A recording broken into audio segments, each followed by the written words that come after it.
Kilmarnock are back in Europe for the first time in 27 years. We look ahead to tomorrow night's Cup Winners' Cup tie. Of course, after winning a major trophy, that breeds a bit of confidence, and we're hoping to take that one step further and put on a good show on Thursday. Tie for 27 years, thanks to that Scottish Cup win at Ibrox back in May. We'll be hearing again from Killie boss Bobby Williamson in a moment, but first, Katrina Harvey's been checking out the mood at Rugby Park.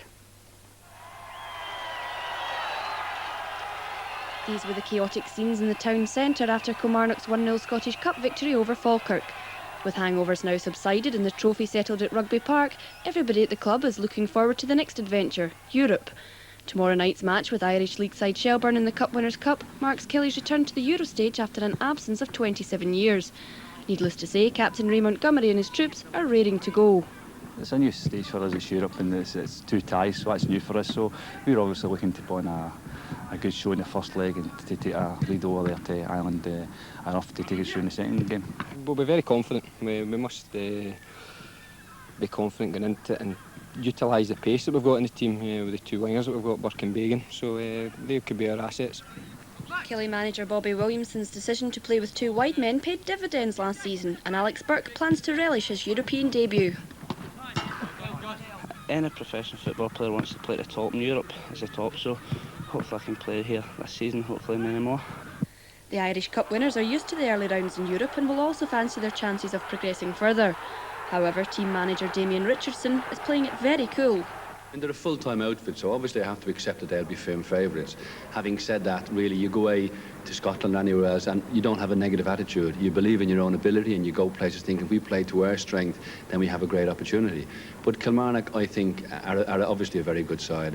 They're obviously making strides forward in the right direction. And we will treat them with great respect. We will travel early, hopefully prepare as well as we possibly can. And we will do our very, very best. The Dubliners' ability to party is legendary, and crossing the water is proving a real attraction. I think it's created a buzz in Dublin. I think we'll have quite a very good travelling support. Our supporters want to go. We had quite a good support in Norway last season. I anticipate maybe 600, 700, maybe 1,000 people will go to Scotland this season, and that would be a great help. I'm glad the first leg is away. I think that's important from my point of view. The last two occasions we played in Europe, we've been at home in the first leg, and it's made it very difficult. But really, I think it comes down to what happens on the 14th and the 28th of August. Killie coach Jerry McCabe played with Cork in the Irish League for 2 years. He knows that Shelbourne will prove tough opponents. They're a good standard. You know, for Irish League, they're, as I say, they're one of the top sides over there. Very consistent performers season after season, you know, and they've got a good European pedigree. We've been involved in Europe most seasons. So I think it'll be a good tester for our lads. You know, I know people say it's an Irish League team, but I tell you what, they'll be here to compete and they'll be wanting to get through the next round as much as us. Kilmarnock have played 12 European matches in total, including ties against Eintracht Frankfurt and Real Madrid. The 2-2 draw with Madrid at Rugby Park in '65 was arguably their most memorable result. A converted penalty from a certain Tommy McLean and a goal from Jackie McIntyre ensured a good night in Ayrshire. And the Killie support are certainly getting behind their lads 100% for tomorrow's match. It's like the biggest thing that could happen to you, you know. Being a Kilmarnock supporter, amazing. Absolutely amazing. It's brilliant. I've not been in it for years. It's just amazing for the town. It's really great. I think Kilmarnock are a great team and I'm looking forward to the match. I think it's great for the town. I think it's given a real boost. It's good to see the crowds coming back to Rugby Park. And how do you think they'll do? I think they could go quite well. I think their first game's been quite difficult actually. It's playing against the Minnows. They could fall there, but I think they'll raise their game against a big side. Bobby Williamson's doing a great job. Hope he's there for a long time and all. Hope they can build on what they achieved last year. I'd like to see them doing well in Europe, but at the same time I'd like to see them doing better in the Premier League. This is the start of a big era for Kilmarnock. We won the Cup and now we're into Europe and we hope to go a long way. With a pair of young fans enjoying a sneak preview of Killie's match tactics, the players agree that they've nothing to lose. Yeah, it's something that everybody's been looking forward since the Scottish Cup win. The whole of the town's been looking forward to it. We'll be looking to win both. We've got the games here on Thursday, so we'll be looking to get a good show for the crowd and hopefully get a couple of goals, but then go over there, hopefully with a good result and can get through. After winning a major trophy, that breeds a bit of confidence, and we're hoping to take that one step further and put on a good show on Thursday. The tills have been ringing steadily at the club shop, with all items blue and silly proving very popular, and this message emblazoned on a pub wall is echoed by the whole of Scotland. Come on, Killie! Yeah, go on the Killie tomorrow night. Manager Bobby Williamson is with us. It certainly seems that the European scene's caught the imagination of the town, Bobby. Yeah, the place is fired up for it, and everybody's really looking forward to it, players included. So it should be a good night. What about when the draw was made? Was that the kind of opposition you were looking for? Truthfully. To be honest, we're delighted. We haven't got to travel into the Eastern Bloc, and I'm sure Shelbourne were delighted as well. There's no language difficulties, the food's okay, and the travelling's very simple, so everybody's really looking forward to it. We heard on the film there that Jerry McCabe certainly knows the Irish scene. Have you actually taken time to watch Shelbourne playing? Yeah, I've had a look at them twice, and I've been impressed with the way they're organised. They've got good experience at the back. They've got a lad in midfield who likes to spray a ball about, and the boy up front pushes hell about and causes defenders problems. So it'll be a difficult game. How do you think they'll play tomorrow night? Will they try and play a European type game? Can maybe come and look for a draw and take you back to Ireland? And well, to be honest, I think if they're allowed to attack, they'll attack. What I've seen of them so far anyway. If you let them play, they'll be able to play. But we hope to be able to close them down and get forward. I found we struggled last year against teams down the bottom half of the league when we had to try and break them down. And that's why I brought Pat Nevin to the club, somebody who can play in tight situations and maybe create a chance for us out of nothing. How happy have you been with the form that your team's shown so far this season? It's very early days. As you say, Rob, it's very early, and it's hard to gauge at this moment in time. I just hope we're ready for it. Thanks, Sandy. In case you didn't notice, he called me Rob, whoever he is. Anyway, Graham, Kilmarnock's chances tomorrow night? Oh, they must be good. They must be good, and it was a great film, that of the town. It was a perfect example of the way a football club can really revitalise a community, you know. And one of the highlights for me last season was the cup final, seeing the way they won it. So I think that the whole place is you know, as Bobby says, is buzzing, and Bobby's done a great job, and I think we should have a good chance. Robert, you've been getting a close-up view of the Kilmarnock players for the last few months. What do you reckon to their chances? I think they have good chances, but you should never take anything away from the opponent. Like Bobby says, he's lucky with it all because he hasn't got an East Bloc country. But he's got a good squad, and he's got a good atmosphere in the dressing room, so I think they will go through to the next round anyway. Bobby, the opposition manager, Mr. Richardson's certainly talking you up in the newspapers this morning, suggesting you might make the last 8 or even the last 4. Yeah, it was very nice of him, but I'm sure he's not going to give us a bye through the next round. No, we'll treat them with all the respect they deserve, and hopefully if we get the bit of luck we need on the night, we will take our chances. Yeah, you'd be looking for a victory though, seriously. Well, that's what we're hoping for. Graham, he's capable of doing it. I mean, looking at the Kilmarnock team, they've won the Scottish Cup, they've made a couple of signings, they must be capable of doing it. Yeah, I mean, I concede to Bobby's wariness of overseas opposition, but we're talking about a full-time club against a part-time club, a club playing in a higher standard of division than the League of Ireland, so without taking anything for granted, they should do okay. Yeah, Bobby being understandably conservative, but we all fancy Kilmarnock. All but one of Scotland's Euro elites have got their passports out with first legs away, but home alone are last year's Scottish Cup winners, preparing for their first European tie in 27 years. This week, Tartan Extra comes to Kilmarnock. And again it goes towards the same player, and the flick on takes it into danger, and indeed does even better than that. It's produced the first goal of the final. James goes up again and gets a flick on, yes! They've equalised! The linesman's flag is up. This goal has been disallowed.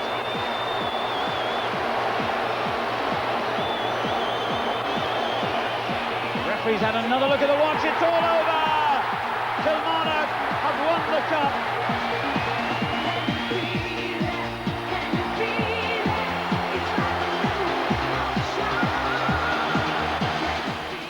Sitting proudly on the table, Bobby, describe the day. Glorious day. A bit nerve-wracking at times, but thoroughly enjoyable. You're obviously favourites. Did that kind of put an extra bit of pressure on you? Well, we were favourites according to the media and the bookmakers, but we never seen ourselves as that, because as I said before, Falkirk got their merit, beat good teams, good Premier Division teams at the time, and we never underestimated them one little bit. Describe for me the difference with you being a player and not reaching a final yourself or playing in one, and then, you know, leading out your team on the day and winning the trophy. Yeah, it was a great day. One of the directors' lads was a mascot, and we walked out there, and I think there must have been about 24,000 Kilmarnock supporters there with the flags waving. Great, glorious day, sunshine, and just a great feeling to walk out in front of the players that day. It must have been quite a year for you, though, with the chain of events and to cap it off. Yeah, it was quite a half a year actually. It was 6 months, I think, and felt like 6 minutes. So just one thing after another. Always on my toes and never getting a chance to relax or rest really. Just trying to keep one step ahead of players, media, a lot, and it took its toll at the end of the season. I was delighted for a fortnight's break. So not too many grey hairs then? I would settle for grey. I'd be delighted with grey hairs, but unfortunately I'm not getting a chance.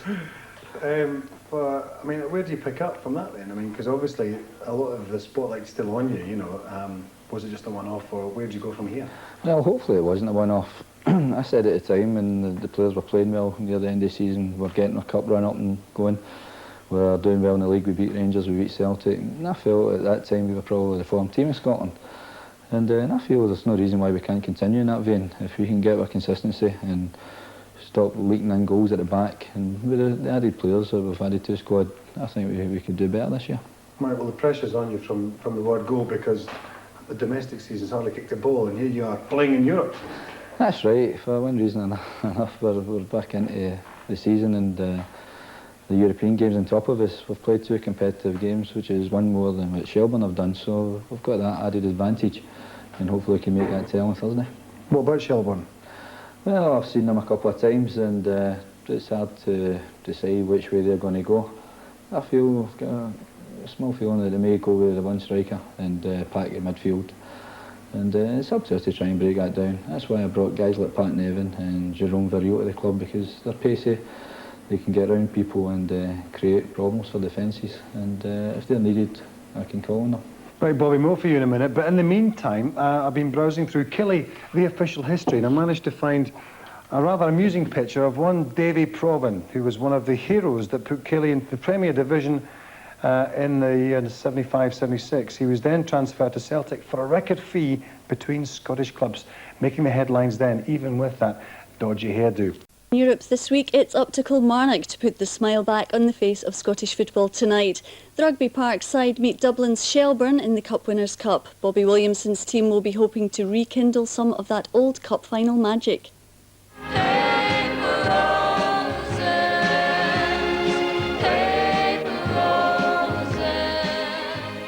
There's no doubt Paper Roses will once again ring out at Rugby Park tonight, for the love affair is back on between fans and everything that comes with winning the Scottish Cup.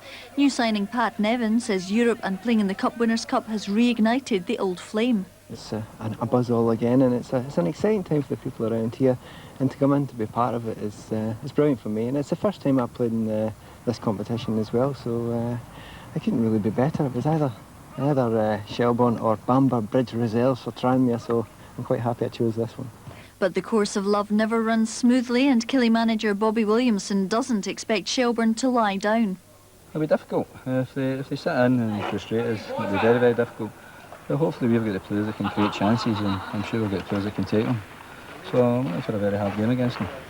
For club captain and lifelong Kilmarnock fan Ray Montgomery, leading a European campaign is the stuff dreams are made of. That means everything for me, because there's been a lot of history of the club at their past games in Europe way back in the 60s and even the 70s, and it's something that I'm looking to savour and looking very much forward to. And of course Thursday night, more famously for you, is Domino's night. What are you going to do? I don't keep reminding everybody of that. I'm sorry I've stated that. Passion killer. Well, for club chairman Ronnie Hamilton, the Cup Winners' Cup has obvious financial implications. Well, it's very difficult to put into exact financial terms what it will mean. I mean, obviously we're hopeful that we can progress and get a good run in the competition. I think obviously if that happens, depending again on the draw, I think it could be very remunerative to the club. And from a financial point of view, you'll be desperate for them too. I might even bring a smile to my face, that's right. And there's full coverage of the Kilmarnock game on European Sports Sound, only on Radio Scotland 810 medium wave.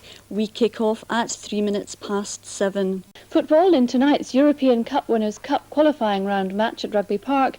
Kilmarnock beat the Irish part-time Shelbourne 2-1. Of the European Cup Winners' Cup qualifying round, Kilmarnock beat the Irish part-timers Shelbourne 2-1. Cumbrae were beaten by the Romanian side National Bucuresti by 5-2, and Glenavon drew 1-1 with Legia Daewoo of Warsaw. After 3 straight defeats in Europe, Kilmarnock were the Scottish club which finally managed to find a victory. They met the Irish side Shelbourne in the Cup Winners' Cup qualifying tie last night at Rugby Park. The pressure was on Kilmarnock right from the start. A corner in the 11th minute gave Shelbourne the lead with a sensational left-footed strike from Mark Rutherford. It remained 1-0 to the part-timers at the interval, but in the 64th minute, Alec Burke was brought down in the box. A penalty was awarded and Paul Wright blasted the ball high into the net. But the best was yet to come, and just when it looked like time had run out, Pat Nevin supplied an inch-perfect pass and Wright drove home his second of the night. So victory claimed in the most dramatic of fashions, but one that Kilmarnock manager Bobby Williamson says he'll take. I knew it would be a difficult game. I tried to warn the players about the standard they were playing over there. And I think they found that out after 10-15 minutes when the boys scored a great goal. But as I said, they're a very good team. They're well organised, disciplined, and they took us to the 92nd minute to get the winner. But we're just trying to get through, and that's when we don't look any further than that. But if they're one of these teams, it's going to be difficult against a harder team. For Bobby Williamson, yesterday started like this and ended like this. We spotlight Killie's Euro return. Scottish winners in Europe this week, in fact the only Scots not to lose, were Kilmarnock in the Cup Winners' Cup last night. The Rugby Park side were enjoying their first taste of European football since 1970. Friday Sports Scene spent the day with Bobby Williamson and his team as they prepared for their return to the big time. 24.5 minutes past 8. Time for us to go back to sport. Here's Jim Spence. And joining us now on the line, Killie boss Bobby Williamson. Bobby, an enjoyable night in store, I suspect. I hope so. I hope there'll be a big crowd there, Jim. It's been a long time coming, European football. Yes, it's £14 for adults, £7 for children, and it's pay at the gate. Just a general question about tonight. I just come through the town just now, and the town's jumping. They're absolutely up for this game tonight.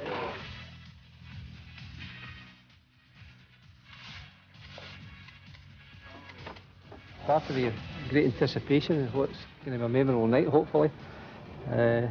And sort of a slightly false feeling of trying to remain calm, which one really is not at this particular moment in time.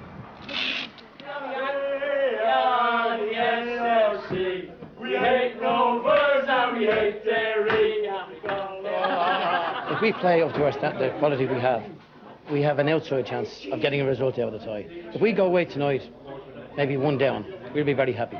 Never seen Kilmarnock in Europe. I've never seen them in Europe. I mean, the last time Kilmarnock went in Europe, I was, let me get it right, I'd be 9. So, for me and for a lot of the support here, particularly the guys that were at the cup final, this is a big night for us.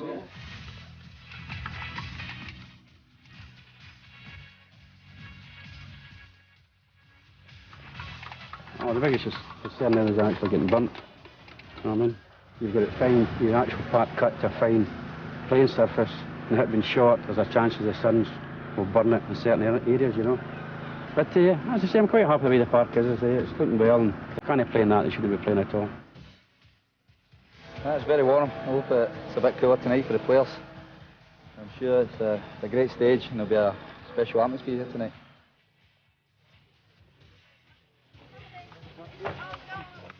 They'll make it hard. They've got more European experience than we have. They've played in it a lot more than what we've done in the last few years, but they'll make it difficult. But if we do well tonight, I don't see why we can't take a good lead across there. Good looking dude, isn't he, really?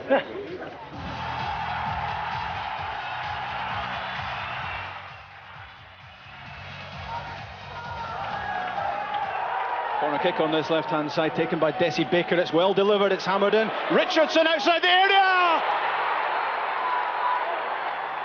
He starts the run, right-footed, and hammers it into the top right-hand corner. This ball wants to be played into the middle for Kilmarnock. Here is Nevin, it's a lovely reverse pass. Here's Paul Wright this time! And Paul Wright has scored! Kilmarnock have done it! Yeah, it's been long, to say the least.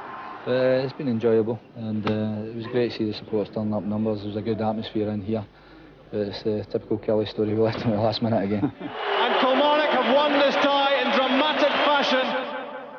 Who was that excitable commentator? Ah, it was me, OK. Still with Kilmarnock, here's a chance to win Kindred Spirit, a video tribute to last season's Tennant Scottish Cup triumph. We've half a dozen copies to give away. Can you answer this question? Killie's Cup win took them into the Cup Winners' Cup, but who did they play when they were last in Europe? Name Kilmarnock's European opponents back in 1970. If you know, send your answer to Kilmarnock Video Competition, Friday Sports Scene, BBC Scotland, Queen Margaret Drive, Glasgow G12 8DG. And the goals which made Kilmarnock Scotland's only European winners this week.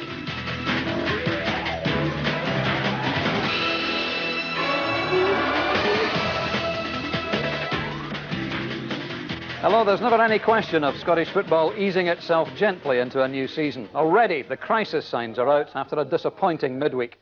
Bobby Williamson, the manager of our only first leg winners, is with us tonight, as is Gordon Smith. Well, Scottish football's declining status was emphasised in midweek with first leg European defeats for Celtic, Dundee United and Rangers. Each will claim that there's better to come in the second leg with varying degrees of optimism.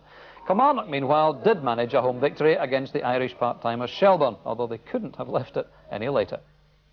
Corner kick on this left-hand side, taken by Desi Baker. It's well delivered, it's hammered in. Richardson outside the area! He starts the run, right-footed, and hammers it into the top right-hand corner. This ball wants to be played into the middle for Kilmarnock. Here is Nevin, it's a lovely reverse pass. Here's Paul Wright this time! And Paul Wright has scored! Kilmarnock have done it! Bobby, you were more relieved than anyone, I'm sure, to see that late winner going in from Certainly Paul was. Wright. Your debut in management in the European sense, how did you find the whole experience? It was very exciting. As I said earlier, it's been a whole buzz right around Kilmarnock at this moment in time because they're back in Europe after so many years when Gordon was back playing there. Sure. So it was great But to do be you involved approach in things differently at all? I mean, I know you obviously We watch tried the not opposition. to be honest. We did look at opposition, but we look at opposition in the Premier as well. And any team we're playing against, we obviously try and get them looked at. And we've done our homework on Shelbourne. I went over a few times, had a look at them, and I knew they'd be organised and they would sit in, we'd play with one up and try and support them quickly. And the game kind of went the way I would expected it to go, apart from scoring the goal. I've seen the guy having a few shots over there, and none of them hit the target, and were well off the mark. Yeah, that was a cracking When you hit that one, I was disappointed actually the lead up to it. If we try and encourage our defenders to head the balls out to the side, back out the way maybe it came in from, maybe the big man lost it with a player in front of him or something, and he never got a good connection on it. And if he's into those areas, there's every chance it could end up in the back, and that's where it ended up. It does seem the case now, though, Bobby, doesn't it, that in Europe almost your away leg is an easier game, isn't it? Because there isn't quite the pressure on you to go looking for something. You can afford to sit and hit in the break a little bit. As I said earlier, it was very important to go that second goal, because if we never, I think Shelbourne would have sat in again at home. But I still think they'll play one up, and they'll just let the game go on and see if they can maybe scrape something. But I'm sure if they do come out, we've got the guys that can exploit them at the back and maybe create another chance and get a goal over there. Yeah. I know you wouldn't be thinking about it, but after the 3 disappointing early results, there was maybe almost that extra pressure on you to do something for Scottish football, not just for Kilmarnock. Yeah, that's right. We're trying to fly a flag for Scotland, but I think we've still got a reasonable chance of getting a few clubs through. I think Dundee United can do something. Celtic have obviously got a great chance. And who knows, if Rangers get the support behind them and get a full house and get an early goal, who knows, I think they can maybe do something still. Gordon, Bobby maybe feels that the criticism has been over the top, that it is after all only half-time, if you like, in the 2 matches. How would you assess it? Yeah, I think so, and I think that it's mainly come about because our champions Rangers had such a bad night. I mean, all in all, you would consider Celtic's result and Dundee United's results pretty good. The only thing I've got against that fact is that nowadays in Europe, more and more, you know, it's about getting results away from home, getting goals away from home.